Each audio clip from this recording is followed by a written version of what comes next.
Hello, everyone. It's Charlton. Please subscribe to my channel. Tap the notification bell.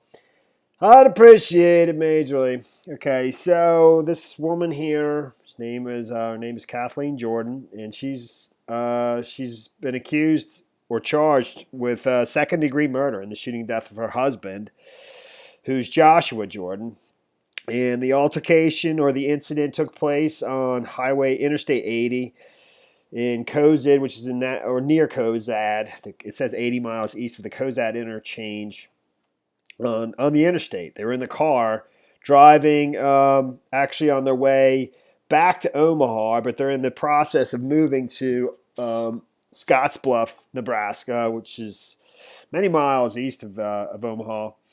But they were driving back to Omaha from Scottsbluff because I guess they're making the move, and they had their two kids in the back seat, and they were having some kind of argument that prompted the husband to pull over so they could continue their argument. And I think she even claims, I'm sort of paraphrasing the story, she claims, or because he's dead, that they called somebody to basically mediate or officiate this argument that they were having. So I don't know if the person that they called was on the phone when the shooting took place or what, but that's what it says in the article.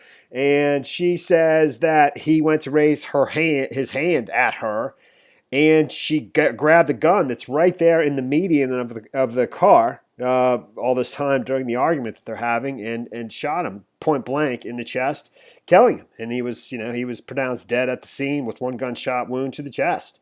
So it's obviously highly, and the two kids were in the back seat. They've been taken into protective custody. She was arrested, and she was in court today, Thursday. This happened around 3:15 or 3:13 p.m. yesterday afternoon on the highway. I think they closed the highway because of the incident. She's the one who called 911 after shooting her husband, and reporting it. And the authorities obviously showed up. It's in Dawson County, Nebraska. And here's, there is Scotts Bluff right there.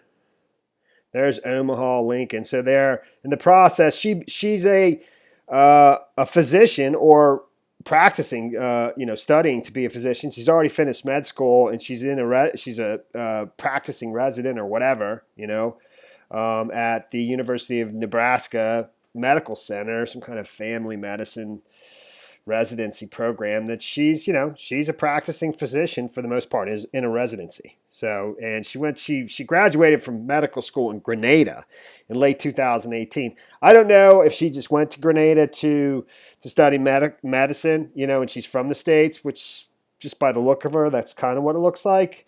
But I don't know, And, she says Jordan is a resident physician in the University of Nebraska Medical Center's Family Medicine Residency Program. According to state records, she was issued a temporary educational permit to practice medicine in July 2019. She graduated from St. George University School of Medicine, which is in Grenada, in late 2018. So, like I said, they're in the process of moving from Omaha to Scottsbluff, but they were actually coming back from Scottsbluff back to Omaha, I guess, to, I don't know, get their stuff and continue the move. So they were heading east on Interstate 80 around Cozad. It says 80 miles east of the Cozad interchange. So I guess it's about wherever, I don't know, here-ish. When the argument took place, and then they pulled over, and it went like she said, according to her. But she's been charged with second-degree murder. And use of a deadly weapon to commit a felony. She was basically not allowed to post bail. She remains in custody, and her next court appearance, I think, is July 2nd, 2019. Her two kids were taken into protective custody. I don't know the ages or genders of the children, but they were right in the back seat when this happened. I think she also contends that, she has suffered physical abuse at the hand of her husband, in the past. And, why there was a gun in the median of the car, with two children in the back, of a family traveling during the move. That's, I think, that's strange. That's a question, I would think. But the judge, I guess, I think she's being, where a judge ordered that she be held in the county jail without bail. She's also been charged with use of a deadly weapon to commit a felony. I think she asked for, doesn't have the resources to hire her own defense counsel. I believe that's stated somewhere. But Kathleen Jordan explained that she had been a resident physician at University of Nebraska Medical Center. Her next hearing was set for July 2nd. Not sure about that. Kathleen called 911 to report the shooting and remained at the scene. The couple's 2 children were in the backseat of the vehicle. The children were not injured and are in protective custody. And that's the story there, man. Thanks for watching my videos. Please subscribe to my channel. Give me a like down below. I'll see you in the next video. Later, man.